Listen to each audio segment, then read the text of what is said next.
Halo everyone, kami dari kelompok 8 yang beranggotakan Al-Syafira Rahman, Dian Algavenza Luku, Gracia Febina Bursitepu, Hermaulida Lubis, Mutiara Azahra, Natasha Okta Kristi, dan Rubiati Ningsih.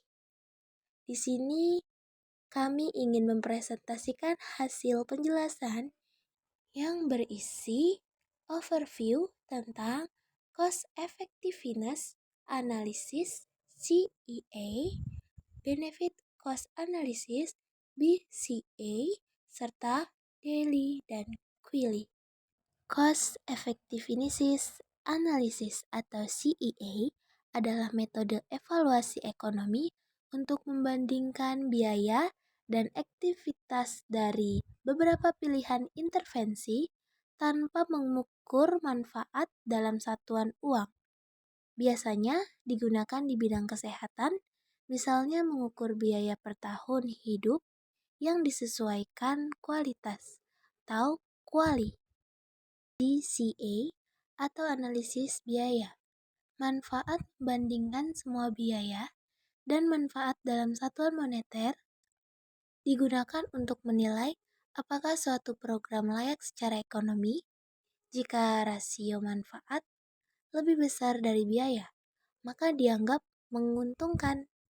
Daily atau Disabilities Adjusted Life Years adalah ukuran beban penyakit yang menggabungkan tahun kehidupan yang hilang akibat kematian dini dan tahun hidup dengan disabilitas.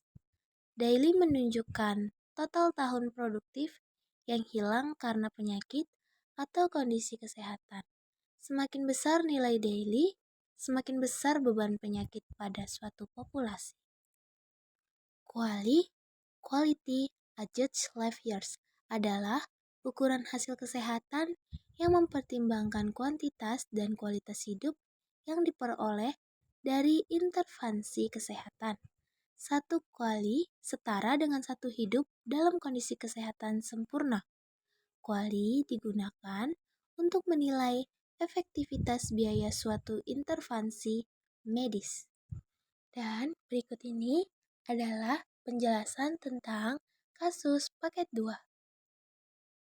Oke, di sini kita akan membahas mengenai hasil cost effectiveness analysis pada tahun 2023 terkait intervensi untuk mengurangi kerugian ekonomi akibat anemia gizi besi. Nah, dapat kita lihat pada tabel di sini. Di sini terdapat kolom biaya per tahun, kerugian ekonomi per tahun, penurunan preferensi, serta kerugian ekonomi terkoreksi preferensi. Nah, jika kita melihat konsep CEA, kita dapat mengasumsikan bahwa semua alternatif program di sini memberikan manfaat yang sama dan diukur dengan cara yang konsisten. Nah, kita di sini bisa fokus untuk membandingkan biaya pada masing-masing alternatif. Jadi kita bisa fokus ke bagian yang ini aja. Dalam analisis ini, suku bunganya sebesar 3%. Untuk mencari intervensi mana sih yang paling efektif, kita dapat menghitung menggunakan rumus future value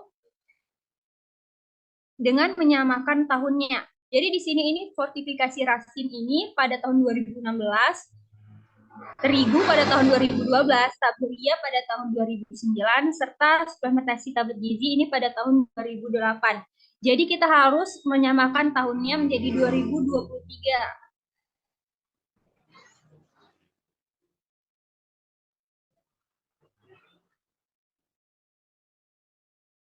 Di sini sudah ada hasil perhitungan menggunakan rumus future value yang tadi kami katakan. Jadi misalnya kita mau menghitung fortifikasi Raskin, yaitu nilai biaya pada tahun 2016 itu sekitar 1,53 triliun rupiah. Nah, 1,53 triliun rupiah ini kita kali dengan 1 ditambah suku bunganya yaitu sebesar 3% dan dipangkatkan dengan tahun 2023 ini dikurang dengan tahun fortifikasi Raskin ini 2016. Jadi hasilnya itu 1,88 triliun.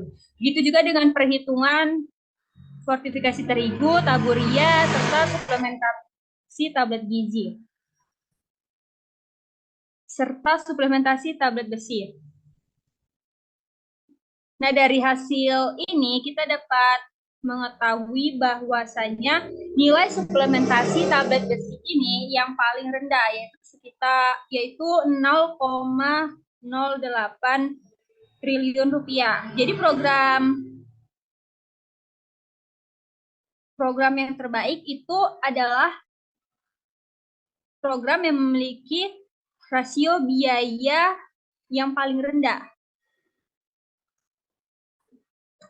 Nah, dengan mempertimbangkan efisiensi biaya dan tujuan untuk mengenalkan kerugian ekonomi akibat anemia gizi besi ini, maka program yang paling kecil yaitu suplementasi tablet besi adalah rekomendasi serta suplementasi tablet besi adalah pilihan yang direkomendasikan untuk diimplementasikan. Nomor 2.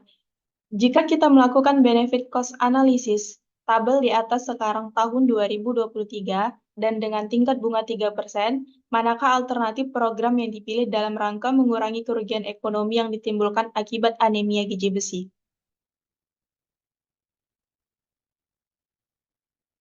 Nah, untuk perhitungannya yang pertama, kita hitung terlebih dahulu future value-nya, yaitu present value dikali 1 ditambah R pangkat T, di mana present value-nya itu adalah biaya yang keluar pada tahun tersebut. Kemudian untuk R-nya itu suku bunga, yaitu 3%. Dan untuk T-nya itu tahun sekarang, yaitu 2023 dikurang tahun dasar. Di mana untuk tahun fortifikasi Raskin itu 2016, untuk tahun fortifikasi terigu itu 2012, tahun taburia itu 2009, dan tahun suplementasi tablet besi itu 2008. Kemudian untuk mencari benefitnya yaitu kerugian ekonomi dikurang kerugian ekonomi terkoreksi dikali 1 ditambah R pangkat T. Nah, untuk yang pertama kita cari terlebih dahulu untuk fortifikasi Raskin, yaitu didapatkan future value-nya, present value dikali 1 ditambah R pangkat T, yaitu biayanya 1,53 triliun, dikali 1 ditambah 3% pangkat 7. Nah, pangkat 7 ini kita dapatkan dari tahun 2023 dikurang 2016, maka selisihnya adalah 7 tahun. Maka didapatkan 1,88 triliun. Nah, untuk benefitnya itu, kerugian ekonominya yaitu 61,97 triliun, dikurang kerugian ekonomi terkoreksinya yaitu 8,3 triliun, dikali 1 ditambah 3% pangkat 7. Didapatkan sama dengan 66,01. Maka B per C-nya yaitu 66,01 per 1,88 didapatkan sama dengan 35,11. Nah, dengan perhitungan yang sama dilakukan juga untuk fortifikasi terigu, maka future value-nya 0,19, untuk benefitnya 50,46, maka B per C-nya yaitu 265,57. Nah, untuk taburia, itu future value-nya 0,30, kemudian benefitnya 5,18, maka B per C-nya sama dengan 17,27. Untuk suplementasi tablet besi, feature value-nya sama dengan 0,07 dan benefitnya 2,68, maka B per C 38,28. Maka didapatkan dari hasil tersebut, kesimpulannya adalah alternatif program yang dipilih dalam rangka mengurangi kerugian ekonomi yang ditimbulkan akibat anemia gizi besi adalah fortifikasi terigu dengan nilai benefit cost ratio sebesar 265,57. Baik, perkenalkan saya Dian Alga Fenzaloko. Di sini saya akan menjawab soal nomor 3, di mana soalnya yaitu seorang pria telah didiagnosis menderita penyakit dan diperkirakan hanya hidup 2 tahun tanpa perawatan apapun. Tahun pertama kesehatannya penuh, tetapi tahun kedua kesehatannya hanya sepertiga kesehatan penuh. Akibatnya daily-nya adalah 1,0 dikali 1 ditambah 0,3 dikali 1 sama dengan 1,3 tahun. Alternatif lain, misalkan dia dapat sepenuhnya disembuhkan dengan perawatan dan harapan hidup yang tersisa akan menjadi 10 tahun dengan kesehatan penuh. Dalam hal ini, daily-nya adalah 1,0 dikali 10 sama dengan 10. Perbedaan delis yang terjadi karena dilakukan pengobatan adalah delta daily sama dengan 8,7 sama dengan 10 dikurang 1,3. Perawatan ini menambahkan 8,7 daily ke kehidupan orang tersebut. Jika semua biaya terkait pengobatan adalah $60.000, cost effectiveness ratio atau CER untuk perawatan adalah sebesar $60.000 dibagi 8,7 sama dengan $6.897. Kesimpulannya, biaya pengobatan orang tersebut yaitu $6.897 per daily tambahan. Apakah penjelasan pada kasus tersebut sudah sesuai dengan konsep daily? Nah, di sini jawaban saya yaitu penjelasan dari kasus tersebut sudah sesuai dengan konsep daily, di mana daily adalah satuan yang digunakan untuk mengukur beban penyakit.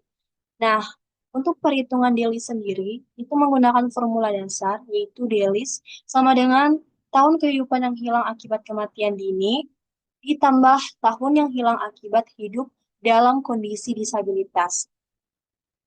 Pertama pada tahun pengobatan itu, di mana tahun pertama yaitu kesehatannya penuh, sehingga YLD-nya sama dengan 0, dan tahun kedua kesehatannya itu sepertiga dari kesehatan penuh, sehingga YLD-nya 1 dikurang 0,3 sama dengan 0,7, jadi daily sama dengan 0 ditambah 0,7 dikali 1 sama dengan 0,7.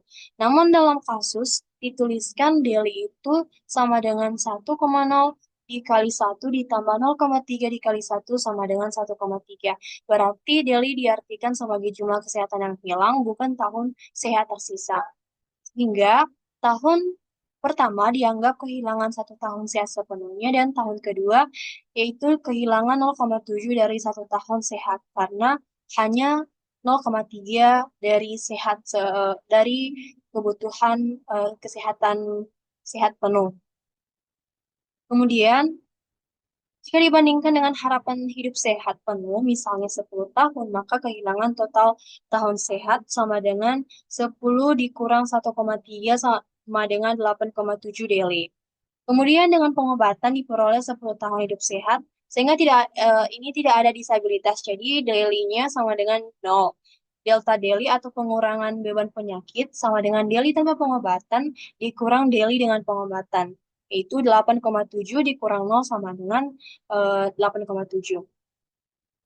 Kemudian cost effectiveness ratio sama dengan total biaya per delta daily sama dengan $60.000 per 8,7 sama dengan $6.897 per daily. Jadi kesimpulannya, penjelasan pada kasus ini sudah sesuai dengan konsep daily, perhitungan beban penyakit yang dihindari atau delta daily, dan cost effectiveness ratio dilakukan dengan benar dan sesuai standar evaluasi ekonomi kesehatan. Demikian, terima kasih.